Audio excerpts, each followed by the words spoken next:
US President Donald Trump and his allies have repeatedly dodged the questions of accepting the results of the presidential elections in November. The former president, who continues to falsely claim that the 2020 election was stolen, has also tried to now sow doubt on the electoral system leading up to the next election. So President Joe Biden has now echoed the same view. So during an interview with CBS News, Biden expressed that he is not confident about a peaceful transfer of power in the US if Trump loses the election. Earlier this year, Trump had vowed that there would be a bloodbath if he is not re-elected in November. The former president even went on to say that if this election isn't won, then there won't be any other election in the country ever. Now, Democrats were quick to reiterate that their campaign message and the former president poses a threat to democracy. Now, Democrats were quick to reiterate their campaign message that the former president poses a threat to democracy. In fact, the Democrats used the bloodbath comment in an ad posted on its social media accounts. However, the Trump campaign said that the comment was specifically made about the auto industry and had been deliberately taken out of context. Now, you see, this is an old practice for Trump. Because even when he won the 2016 election, he claimed that his Democrat rival Hillary Clinton rigged the vote count to deny him a landslide victory. He claimed without evidence that millions of non-citizens voted in California. In fact, the inquiry he ordered found no significant irregularities. Trump has been criminally charged in Washington, D.C. and Georgia for trying to overturn the 2020 presidential results illegally. In fact, the former president's idea to overturn the result has repeatedly put America on alert, and this is not the first time that Biden had expressed concern that his former rival would not accept the result of the election. During the presidential debate on CNN in June, Trump was asked directly whether he would accept the 2024 election results, to which he clearly responded that he would accept the results only if polls are fair and legal. And Biden has long warned that Trump is unlikely to concede the election if he loses it, making the issue of protecting democracy a central tenet of his 2024 campaign. So in remarks from the Oval Office last month explaining his decision to end his campaign, Biden sought to contrast Trump's refusal to accept election results with his own decision to step aside as the Democratic nominee. But let me tell you, a survey last year by Public Religion Research Institute found that 38% of Americans believe the country needs a leader who is willing to break some rules if that's what's needed at the time. The candidates competing in the race for the White House have little in common, both politically and financially. Minnesota Governor Tim Walz is likely the poorest among other contenders in this race. Now, according to new reports, the VP contender is reportedly worth less than $1 million. In fact, as a former House lawmaker, Walz had pushed for a federal law tightening the disclosures of congressional stock trading in 2012, and back then, Walz did not own any stocks himself, and now, over a decade later, he still doesn't. Walz's most recent disclosure to the Minnesota Campaign Finance Board listed no stocks or real estate. In fact, in his last filing as a member of Congress in 2019, Walz disclosed assets worth between $362,000 and $830,000. Walz even sold his house in 2019 for just about $300,000 before moving into Governor's Mansion. And some other assets disclosed include a college savings plan, a state teacher pension, and a whole life insurance policy. So if he makes it to the White House, he would get a considerable pay bump, as the VP makes about $284,000 per year. Now coming to his contender. As a governor, Walz currently makes about $149,000.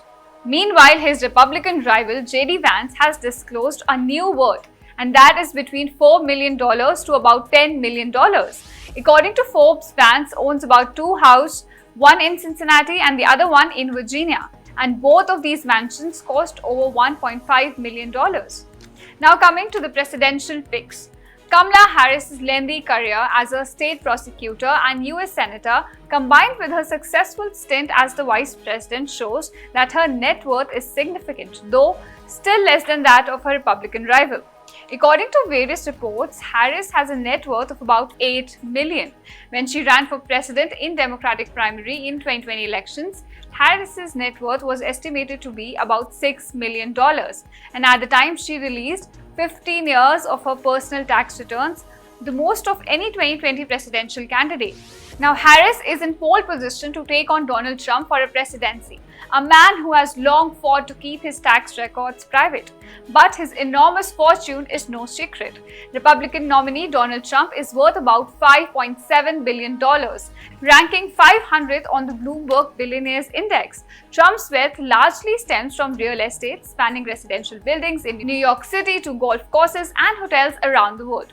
According to Bloomberg, one of his largest assets is about $500 million stake. However, the former president has endured a string of costly legal setbacks that stand to drain his bank account. It is interesting to note that he is not the only contender in the race whose net worth has dropped drastically in the last couple of days. Trump's net worth dropped by about $900 million since Kamala Harris entered the race for the White House. And this comes as a major stake in his social media company, Truth Social, plummeted drastically. Some experts have warned that the company is drastically overvalued because of what it makes at the time. So how will economic shock impact the US elections? Well, American economy has been facing turmoil over the last few days. America's stock markets have seen massive sell-offs amid fears that US economy is headed into a recession, and this is causing stock markets to plunge around the world, including in India. The state of economy is probably the most important factor when it comes to whether a party will return to power or not. And in fact, as election pundits love to say in America when it comes to elections, it's the economy, stupid. So how will the economy shape the election? Will it help or hurt Kamala Harris and her Democratic Party? To understand this, we have to have a little chat about how the economy has been doing. On the positive side for the Biden administration, the US economy has been among the strongest in the world. Over the last few years, the economy has grown strongly and avoided recession, an achievement that many experts had not believed was possible before COVID. Wages have risen for younger workers, the stock market has broadly done well, and green investments have increased. Unemployment is also below the historic level in America. So in 2021, when Joe Biden took office, America's unemployment rate was about 6.4%, and now the rate is at around 4%. Now the Biden administration can claim some of the credit for this performance. Vice President Kamala Harris will certainly defend and use this economic record for the campaign trail since she is a part of the administration. But there are also some problems. A majority of the American public actually believes that the country is in recession, which it isn't.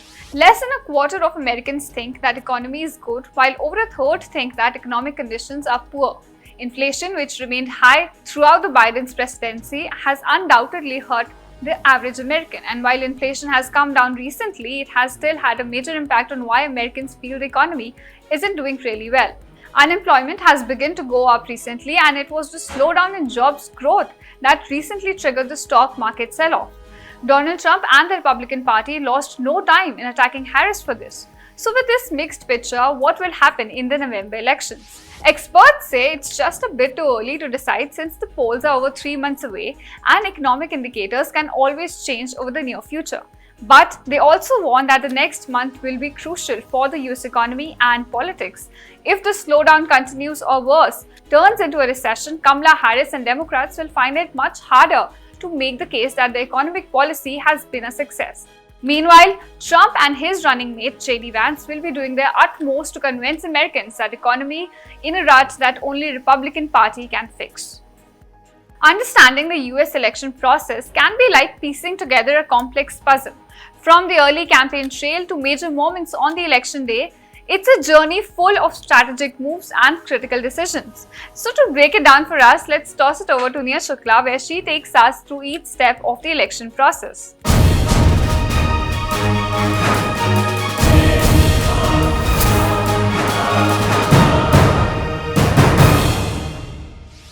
If you've ever felt like the US election process is a tangled web of confusion, you're definitely not alone. Today we're breaking it down step by step through the American political landscape, from the early campaign stages all the way to Inauguration Day. Let's get into it. Alright, it's a year before the big election day. This is when things start to heat up. The candidates from the two main parties, the Democrats and the Republicans, kick off their campaigns. They're out and about, shaking hands, giving speeches and fundraising like absolute pros. It's their chance to show everyone why they're the best pick for their job.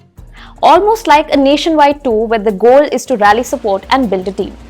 Fast forward a bit and we hit the debates. These are the big moments where candidates from both parties go head to head on national TV. Essentially, a stage, tough questions, and plenty of back and forth. Each candidate needs to not only share their vision but also defend their policies and counter their opponent's points. It's like a high-stakes game of political chess. Okay, let's break down what happens next. The US presidential election process can seem like a maze, but don't worry, we're here to guide you through it. Step 1. Primaries and caucuses. Imagine there are tons of people vying to be president, each with their own ideas on how to run the country. To pick who will be on the ballot, we start with primaries and caucuses. Primaries are like a big voting day, where party members cast their votes to choose the candidate they want to represent them in the general election. It's pretty straightforward. You vote and the candidate with the most votes gets the nod. Caucuses are a bit more like a neighborhood meeting. Party members gather, discuss, and then vote for their preferred candidate. It's more of a community event with lots of talking and convincing. February is when things really kick off. The results from early states like Iowa, New Hampshire, Nevada, and South Carolina can set the tone for the rest of the race. These states are crucial because they usually determine who will be the final nominee for each party. Once the primaries and caucuses are done, it's time for the national conventions. Each party holds a convention where delegates who were chosen during the primaries and caucuses come together to officially endorse their party's candidates. At the convention, the final presidential nominee is announced, and they also pick their running mate who will be their vice presidential candidate. It's like the grand finale of the nomination process. Now, the real action begins. In the general election, people across the country vote for their chosen president and vice president. But here's where it gets interesting. When you vote, you're actually voting for a group of people called electors. Each state has a certain number of electoral votes based on its population and representation in the Congress. Most states use a winner-takes-all system, so the candidate who gets the most votes in the state wins all of the electoral votes. To win the presidency, a candidate needs more than half of the 538 electoral votes, which means at least 270. So, even if a candidate wins the popular vote nationally, they can still lose if they don't secure enough electoral vote. Wild, right? Now, moving on to the next step, the Electoral College. Here's the lowdown on the Electoral College though. It's a process where electors from each state cast their votes to decide who becomes the president. Each state's number of electors is based on its total representation in Congress, senators plus House members. After election day, the electors meet in December and cast their votes. Congress then counts these votes in early January and the new president is officially inaugurated on January 20th. Actually, let's look at the presidential election cycle. So, when does all of this happen? Here's a quick timeline to keep you on track. Looking ahead to the 2024 election, former President Donald Trump is the Republican nominee while Vice President Kamala Harris is leading for the Democrats.